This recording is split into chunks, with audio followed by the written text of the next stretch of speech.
An ex-soldier gave his coat to a beggar, never realizing the man would return to save his life.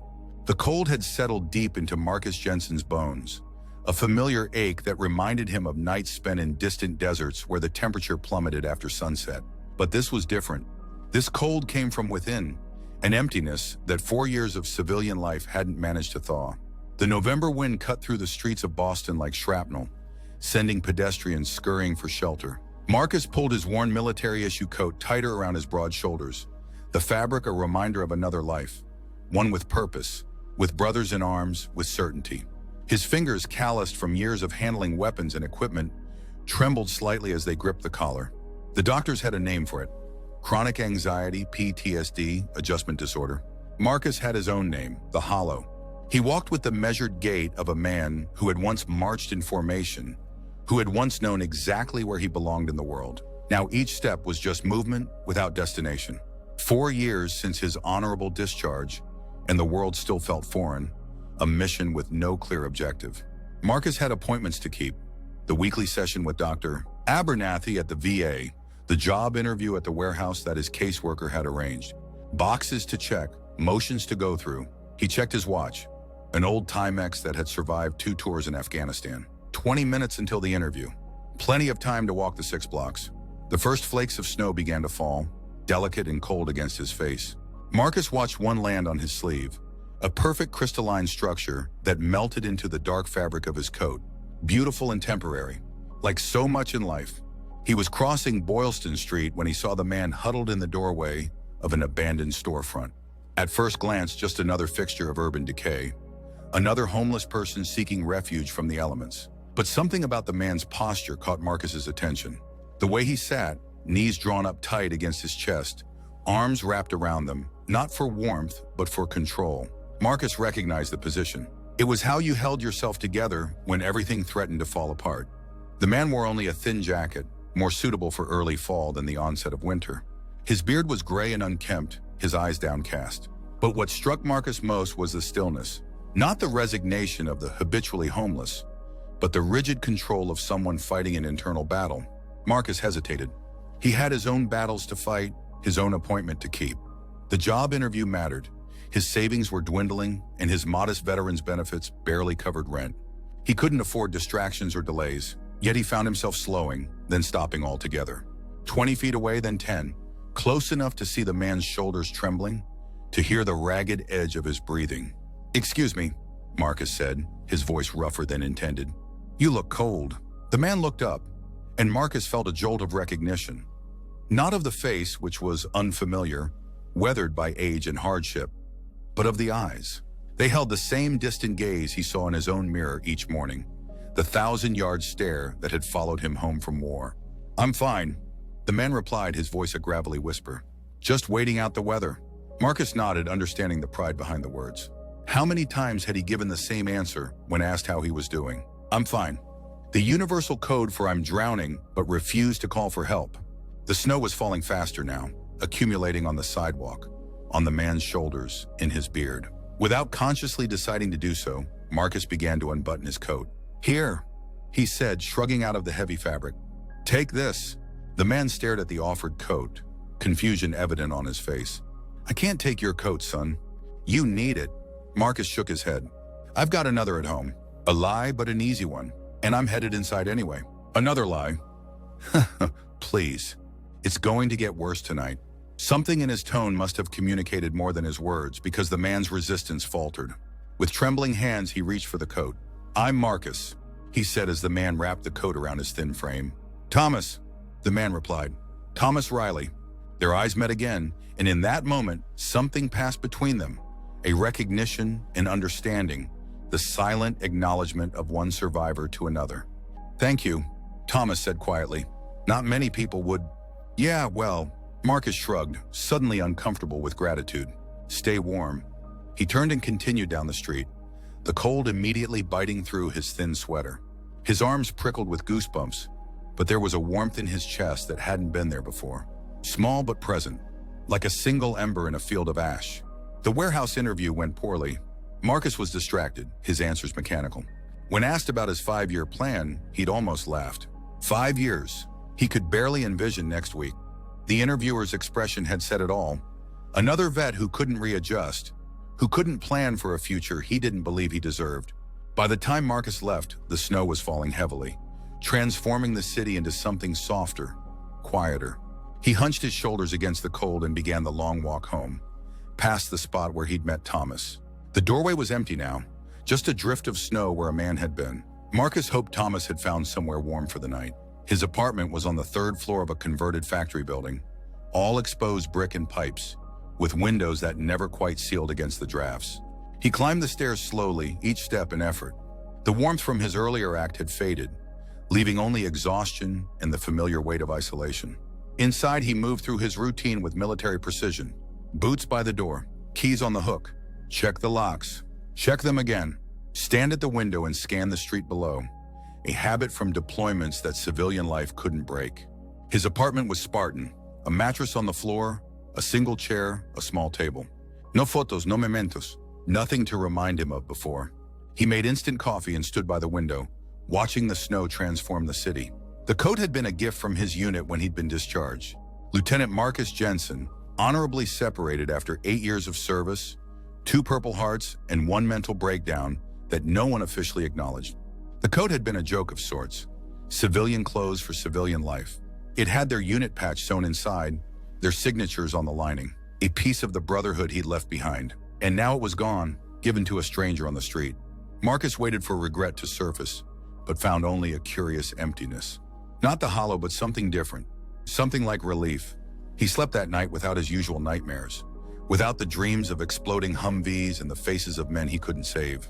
Instead, he dreamed of snow falling softly on an empty street, covering everything in clean, forgiving white. Winter settled over Boston like a siege, relentless and unforgiving. December passed in a blur of failed interviews and therapy sessions that seemed to circle the same territory without progress. Christmas came and went, marked only by a perfunctory call from his sister in Arizona, her voice carefully modulated to hide her concern. "You should come visit, Mark. The kids miss their uncle." But the thought of the desert, even Arizona's civilian version, sent cold sweat down his spine. He made excuses, promised to visit in the spring, knowing he probably wouldn't. January brought more snow, more isolation. Marcus's savings dwindled further. He took odd jobs, shoveling sidewalks, helping an elderly neighbor carry groceries. One desperate night as a bouncer at a club where the noise and crowds had triggered such severe anxiety that he'd had to leave mid-shift, forfeiting his pay.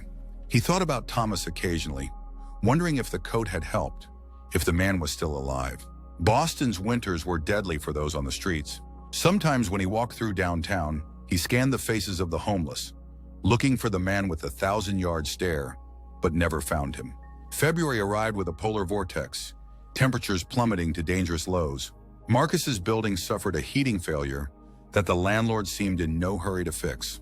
He spent 3 days huddled under every blanket he owned, watching his breath cloud in the frigid air of his apartment, too proud to ask for help, too stubborn to seek shelter elsewhere. On the 4th day, with the temperature inside hovering just above freezing, Marcus finally conceded defeat. He would go to the VA shelter just until the heat was restored. He packed a small bag, locked his apartment, and descended the stairs on legs stiff with cold. Outside, the world was a study in hostile beauty. Trees encased in ice that sparkled in the weak sunlight, snow piled in drifts taller than a man. The streets were eerily quiet, the usual urban noise muffled by snow and extreme cold. Even the traffic seemed subdued, cars moving cautiously on slick roads. Marcus walked carefully, mindful of ice beneath the snow. His thoughts were slow, his focus narrowed to the simple task of placing one foot in front of the other. He was halfway to the shelter when he realized he'd forgotten his medication, the small orange bottle of pills that sometimes helped him sleep without nightmares. He hesitated, weighing the effort of returning against the discomfort of a night without chemical assistance. The decision was made for him when he slipped on a patch of black ice, his feet flying out from under him. He landed hard, the back of his head cracking against the frozen ground with a sound like breaking glass. Pain exploded through his skull, then a strange buzzing numbness. The world tilted and spun, white sky and white ground, merging into a disorienting blur. Marcus tried to sit up, but his body refused to cooperate. A warm wetness spread beneath his head, cooling quickly in the frigid air. Blood. He recognized the metallic smell, so different from the clean scent of snow. Distantly, he registered that he should be concerned, that lying bleeding in sub-zero temperatures was life-threatening, but the thought seemed to belong to someone else. He blinked up at the sky, watching snowflakes drift down toward his face. Beautiful, like stars falling. His eyes grew heavy. Just a short rest, then he'd get up and continue to the shelter. Just a moment to gather his strength. Hey! Hey, mister! Can you hear me? The voice seemed to come from very far away. Marcus struggled to focus, to pull himself back from the edge of consciousness. A face appeared above him, features blurred by his failing vision. Don't move. You're hurt. I'm calling for help. Marcus tried to respond, but his tongue felt thick and uncooperative. The figure above him was speaking into a phone now, voice urgent but calm, professional, the voice of someone used to emergencies. Stay with me. What's your name? Marcus. He managed the word slurring. Marcus Jensen. Good, Marcus. I'm going to help you, but you need to stay awake. Can you do that for me? Marcus tried to nod, but the movement sent fresh agony through his skull. Instead, he blinked once, slowly. Yes. Good. Good man. Help is on the way. I'm going to put something under your head to slow the bleeding, and my coat over you. You're showing signs of hypothermia. Coat? Something about a coat niggled at Marcus's memory, but the thought slipped away before he could grasp it. He felt something being carefully placed beneath his head, then the weight of heavy fabric covering his body. Warmth, blessed warmth, began to seep back into his extremities. The ambulance is coming. Just hold on, Marcus. Stay with me. Marcus fought against the darkness, pulling at the edges of his consciousness. The stranger was talking again, a steady stream of words that Marcus couldn't quite follow, but clung to nonetheless, a lifeline in a sea of confusion and pain. Sir, recognition, military ... Found your VA card, same unit. What are the odds? The words faded in and out. Marcus struggled to understand their significance, but his thoughts were fragmenting, scattering like leaves in a strong wind. The last thing he remembered before losing consciousness completely was the feeling of a gloved hand gripping his own, anchoring him to the world of the living. He dreamed of deserts and snow, of explosions and silence, of running towards something important, something he had lost but never quite reaching it. Through it all, a voice called him back again and again, a voice that somehow knew the words that would reach him, the code phrases from another life. Rally point, cover fire. Brother, Marcus surfaced from unconsciousness in stages, awareness returning in disjointed fragments. The antiseptic smell of a hospital, the rhythmic beeping of monitors, the dull throb of pain in his skull, muted by what he recognized as serious painkillers. He blinked against harsh fluorescent lighting, trying to piece together how he had gotten here. Welcome back, Lieutenant Jensen. Marcus turned his head slightly, wincing at the pain the movement caused. A man sat in a chair beside his bed, leaning forward with elbows on knees. He wore hospital scrubs, not a doctor or nurse, Marcus noted, but the kind they give to visitors whose clothes need washing. His face was clean-shaven now, his gray hair neatly trimmed, but the eyes, those eyes were unmistakable. Thomas? Marcus's voice was a rasp, his throat dry from intubation. The man smiled, reaching for a cup of water with a straw. Here, drink this. Slowly. Marcus obeyed, the cool water soothing his parched throat. You ... You found me? I did. Thomas set the cup aside. Though I almost didn't recognize you at first. Not until I saw your VA card when I was looking for ID to give the paramedics. Marcus frowned, trying to make sense of the situation. But how? Why were you there? I volunteer with the outreach program at St. Catherine's Shelter now, was checking on folks during the cold snap, making sure everyone knew where to find warm beds. Thomas paused, his expression turning serious. You had a close call, Marcus. Severe concussion, moderate hypothermia. If I hadn't found you when I did... He left the sentence unfinished, but Marcus understood. Death by exposure.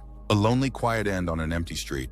The thought should have frightened him, but he felt only a strange detachment, as if they were discussing someone else's near miss. Thank you, he said finally, the words inadequate for the weight of the debt. Thomas waved away his gratitude. Just returning the favor. That coat you gave me back in November might have saved my life during the first cold snap. Definitely saved my dignity. Gave me something decent to wear to a job interview. He smiled slightly. Got the job, too. Maintenance at the shelter. Comes with a small room. Not much, but it's a start. I'm glad. Marcus said, and was surprised to realize he meant it. In the emotional wasteland of the past years, genuine gladness was rare. They sat in silence for a moment, the beeping of the heart monitor the only sound. Finally, Thomas spoke again, his voice quieter, edged with something that might have been nervousness. "There's something else you should know.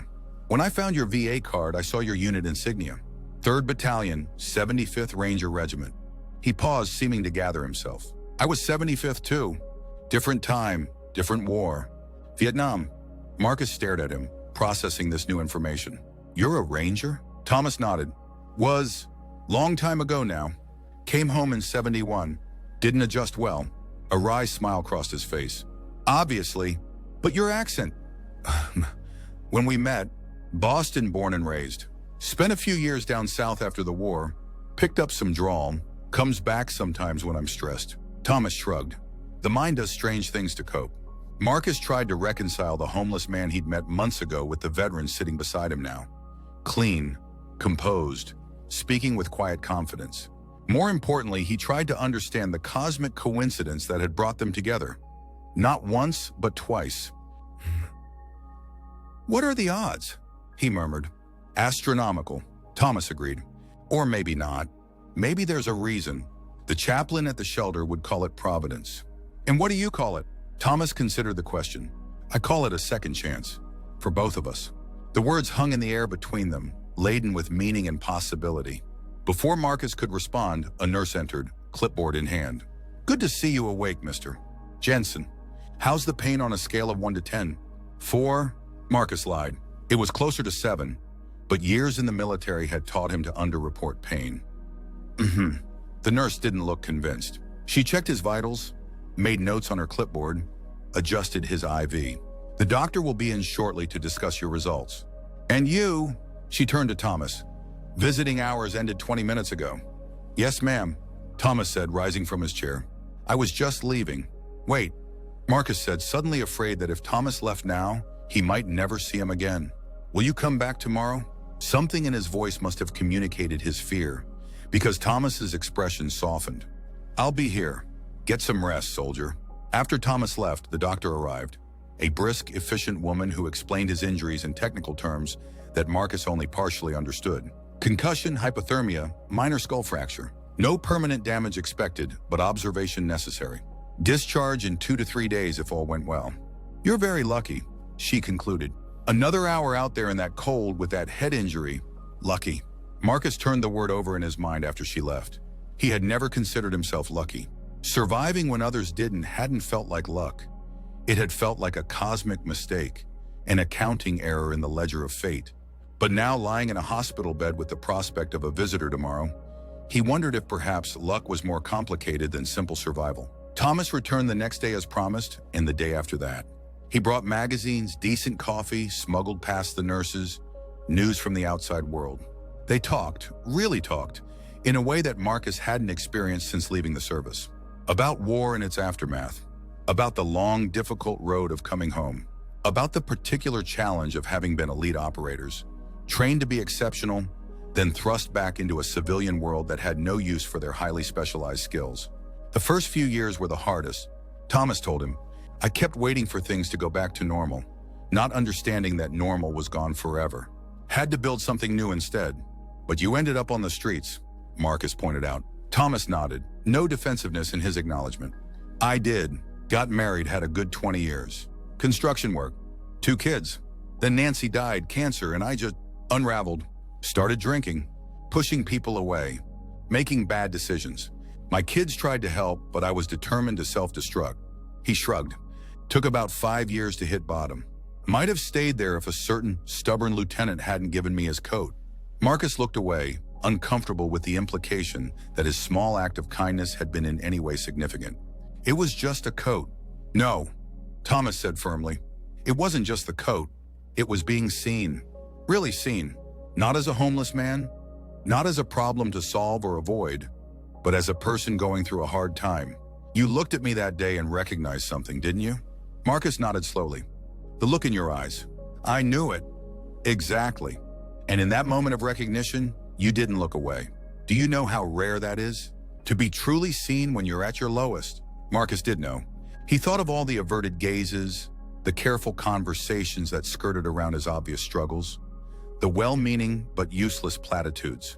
How long had it been since someone had really looked at him and acknowledged the war he was still fighting, long after he'd left the battlefield? When you gave me that coat, Thomas continued, it wasn't just warmth. It was a message that I mattered, that I was worth helping, that someone, even a stranger, gave a damn whether I lived or died. He paused, his voice growing quieter. That kind of thing can keep a man going when nothing else will. The words settled deep in Marcus's chest, opening something that had been closed for a very long time. His eyes burned, and he blinked rapidly, turning his face toward the window. Hey, Thomas said gently. It's okay to feel things, you know. That's part of being alive. I'm not sure I remember how, Marcus admitted, the words barely audible. You will, Thomas assured him. It comes back. Not all at once and not always comfortably, but it comes back. Marcus was discharged from the hospital on a clear, cold February morning. Thomas was there, waiting in the lobby with a new coat. Not as good as the military-issue one Marcus had given away, but warm enough. Where to? Thomas asked as they stepped outside. Marcus hesitated. The thought of returning to his frigid apartment, with its empty walls and persistent silence, filled him with a weariness that had nothing to do with his physical injuries. I don't know, he admitted. My place still doesn't have heat.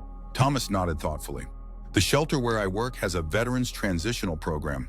Small private rooms, support services, job assistance.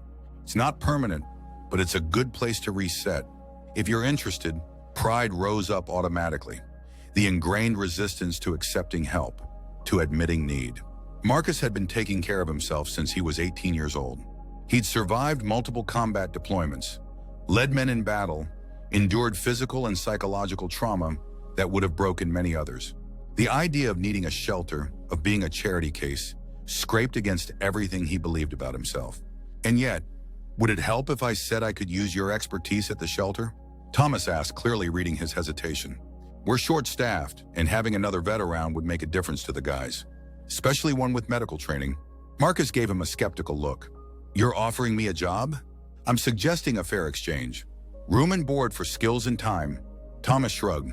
Up to you, Lieutenant. But speaking as someone who spent way too long being stubborn about accepting help, sometimes the brave thing is to say yes when someone offers a hand up. Marcus looked out at the city, at the people hurrying past bundled against the cold, each absorbed in their own concerns. For so long he had moved among them like a ghost, present but not participating, alive but not living.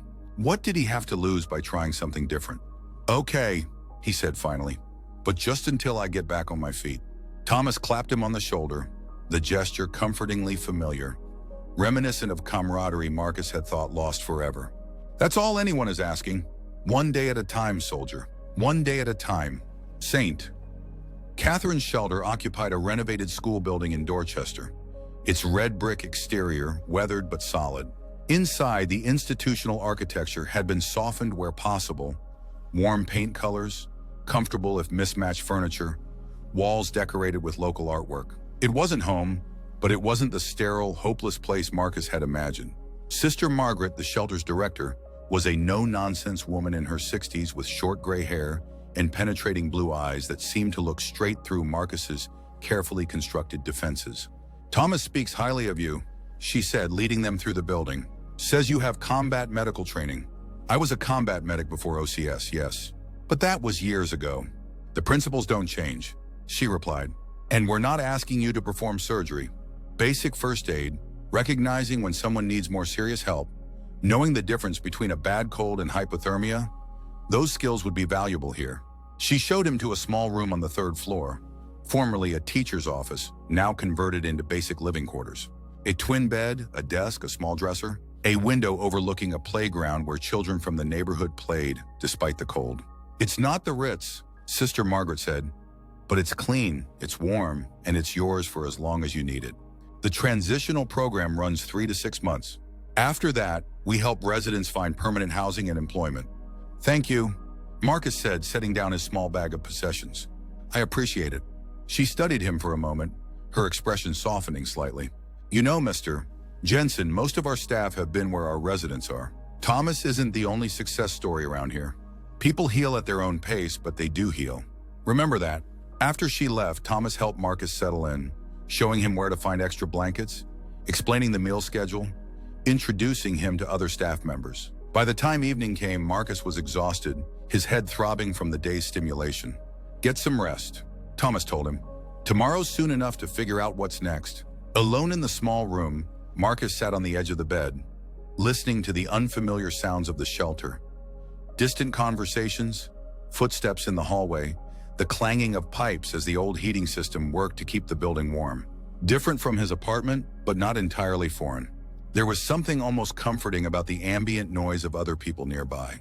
He lay down, not bothering to undress, and stared at the ceiling. The past week felt like a dream.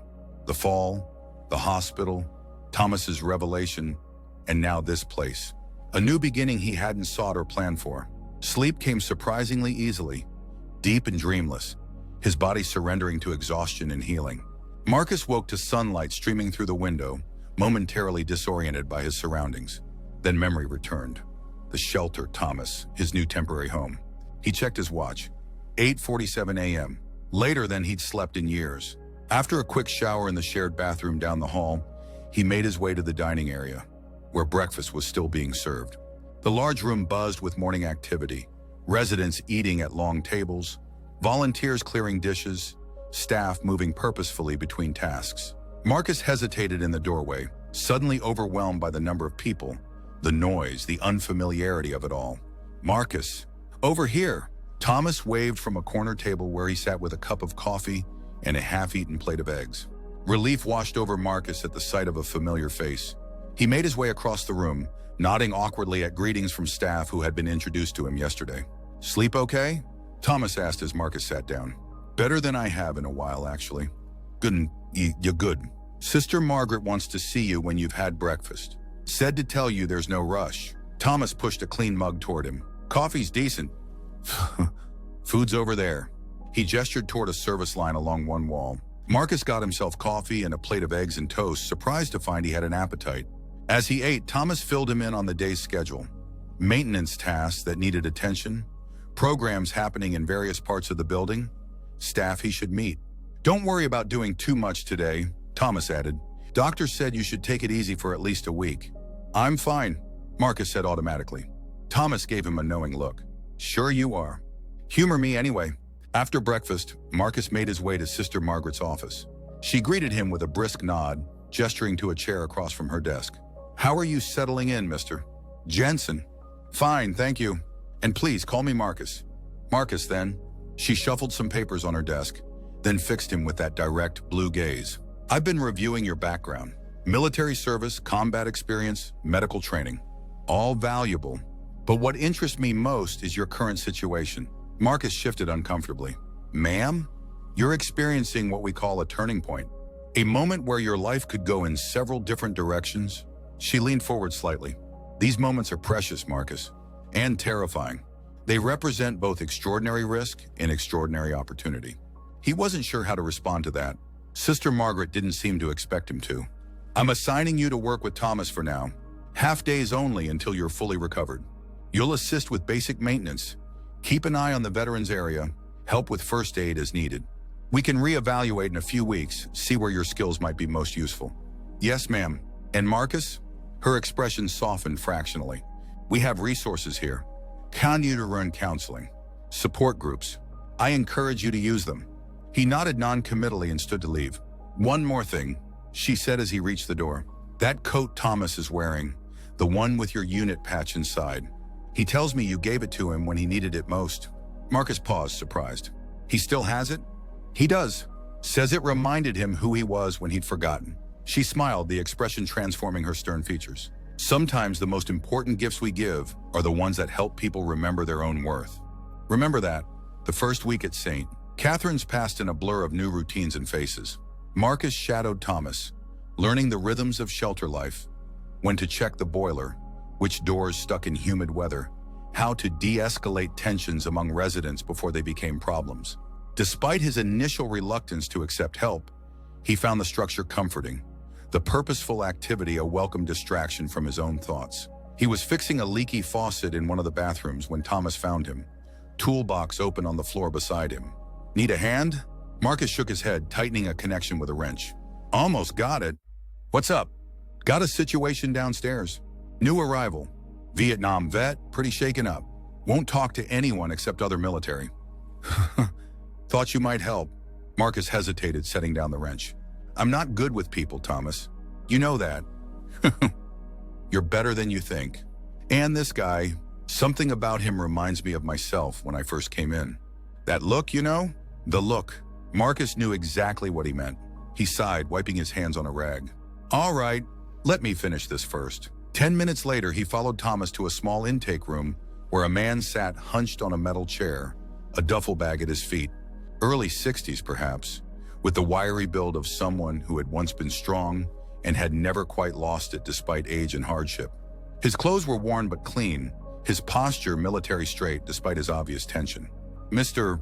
Alvarez, Thomas said softly. This is Marcus Jensen, the friend I mentioned. Army Ranger like me.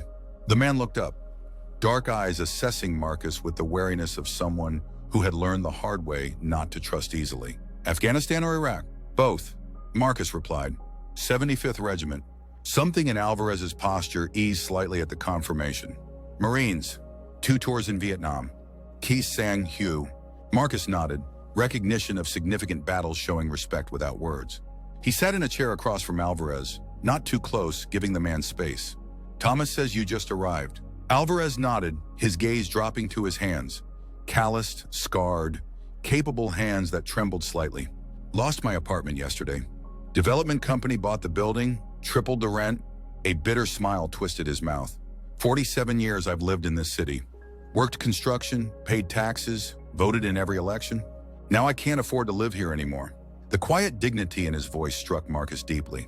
Here was a man who had served his country, who had worked hard all his life, now reduced to seeking shelter because economic forces beyond his control had decided his home was more valuable than his stability.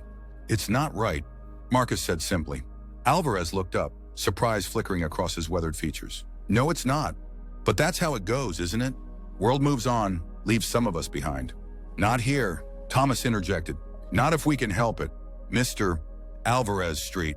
Catherine's has a specific program for veterans. Private rooms, support services, help finding new housing.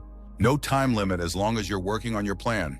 I don't need charity, Alvarez said, the words automatic but lacking conviction. It's not charity, Marcus found himself saying. It's what you've already earned. Think of it as delayed compensation for services rendered. The older veteran studied him for a long moment. Then a small smile cracked his stern expression. You're good, son. They teach you that line in officer school? No, sir. That one I figured out the hard way. Marcus stood, extending his hand. Let me show you where you'll be staying. It's not the Hilton, but it's warm, and it's yours as long as you need it. As they walked through the building, Marcus pointed out facilities and introduced Alvarez to other veterans and residents. The older man's initial reluctance gradually gave way to cautious acceptance, especially when he met others from his era who had found stability and purpose at St. Catherine's. You did well with him? Thomas commented later as they ate dinner in the staff break room. Natural rapport. Marcus shrugged, uncomfortable with the praise. Just talk to him like a person, that's all. Exactly. Thomas smiled. That's all most people need, to be treated like they matter.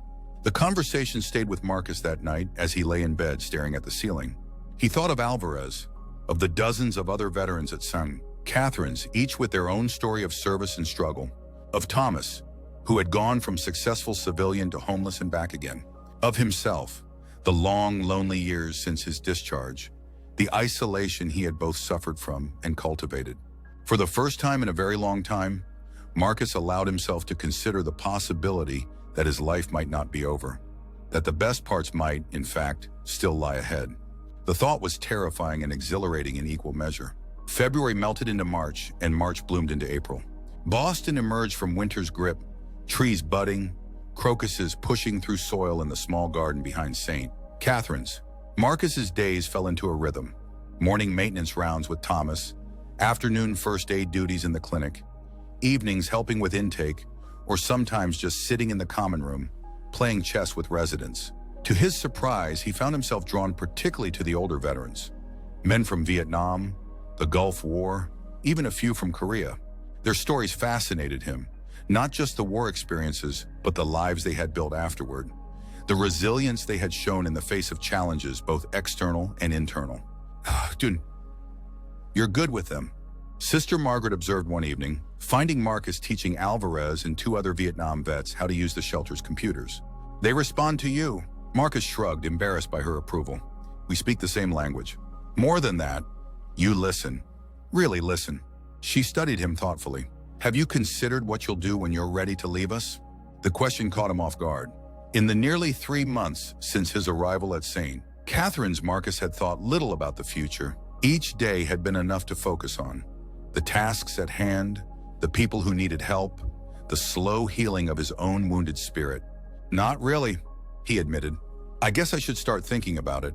Sister Margaret nodded. You should, but not because we're in any hurry to see you go. Quite the opposite, in fact. She handed him a folder. This is a proposal. Take your time reviewing it. We can discuss it when you're ready. Alone in his room that night, Marcus opened the folder. Inside was a job description. Veteran Services Coordinator at St. Catherine's. Full-time position, modest but livable salary, apartment included in the compensation package. The responsibilities included outreach to homeless veterans, coordination of support services, liaison with the VA, and management of the shelter's veterans program. His first instinct was to dismiss the idea. He wasn't qualified. He wasn't stable enough. He wasn't the right person for a position that required such responsibility and human connection. But beneath those automatic objections, a small voice whispered, "What if you are?" The next morning he sought out Thomas, finding him on the roof fixing a ventilation unit. "Need a hand?" Marcus asked, climbing through the access hatch. Thomas grinned, wiping sweat from his forehead. "Always. Hold this steady while I tighten these bolts." They worked in companionable silence for a few minutes, the spring sun warm on their backs. Finally, Marcus spoke. "Sister Margaret offered me a job, Veteran Services Coordinator." Thomas nodded, unsurprised. "I know. I recommended you." "You did? Why?" Thomas set down his wrench, turning to face Marcus fully. "Because in the 3 months you've been here, I've watched you transform. Not just healing physically, but coming back to life. Connecting with people, using your skills. Finding purpose." He gestured toward the city spread out around them. "When I found you on that sidewalk in February, you were barely existing. Now you're living again." Marcus looked away, uncomfortable with Thomas's assessment, but unable to deny its accuracy. Something had shifted within him during his time at St. Catherine's. The hollow, that cold, empty space that had lived inside him for so long, had begun to fill with something else. Not happiness exactly, but purpose. Connection. The beginnings of peace. "I don't know if I can do it," he admitted. "Be responsible for others when I'm still figuring out my own life." "That's exactly why you can do it," Thomas replied. "Because you understand the struggle. You've lived it, are still living it. That makes you more effective, not less." He picked up his wrench again, returning to the task at hand. "Besides, you wouldn't be doing it alone. That's the whole point of this place. We help each other. We help each other." The simple truth of those words resonated deep within Marcus. Wasn't that what had saved him after all? Not just Thomas finding him that winter day, but the accumulated kindnesses since then, from Sister Margaret, from the staff and residents of St. Catherine's, from Thomas most of all. The gradual realization that he was not alone in his struggles, that connection was possible even after everything he had endured. "I'll think about it," he promised. Thomas nodded, satisfied. That's all anyone can ask. The decision didn't come immediately. Marcus spent weeks considering the offer, weighing his doubts against the growing certainty that he had found something at St. Catherine's worth preserving, worth building upon. He spoke with other staff members, with veterans in the program, even arranged a meeting with his VA counselor to discuss whether he was ready for such responsibility. "You've made remarkable progress, Dr. Abernathy told him. "The change in you since February is significant. More engagement, better regulation of emotions, clearer sense of purpose. But the PTSD will always be part of your life," she interrupted gently. "The question isn't whether it will disappear, but whether you can manage it effectively enough to function, to find meaning, to build connections. Based on what I've seen lately, I believe you can." In early June, Marcus accepted the position.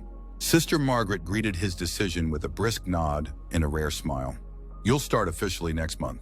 That gives you time to train with the current coordinator before he leaves." She handed him a key. "And this is for your new apartment, 2nd floor, East Wing. It needs some work, but I'm told you're handy with repairs." The apartment was larger than his old place, a one-bedroom with big windows and built-in bookshelves, part of a section of the building that had once been administrative offices. It needed painting, some minor repairs, but Marcus found himself looking forward to the work, to making the space his own. As he stood in the empty apartment, sunlight streaming through windows that needed washing, he was struck by a sense of possibility he hadn't felt in years. Not happiness, not yet, but something like hope. Fragile, tentative, but present. A knock at the open door pulled him from his thoughts. Thomas stood in the doorway, holding a familiar bundle of fabric. "Housewarming gift?" he said, crossing the room to hand it to Marcus. Marcus unfolded the bundle, recognition dawning immediately. His military-issue coat, the one he'd given Thomas that November day. It had been cleaned, the worn edges repaired, but it was unmistakably the same coat, with the unit patch still sewn inside, the signatures of his squad mates still visible on the lining. "I can't take this back," Marcus protested. "I gave it to you." Thomas shook his head. "You're not taking it back. I'm passing it forward.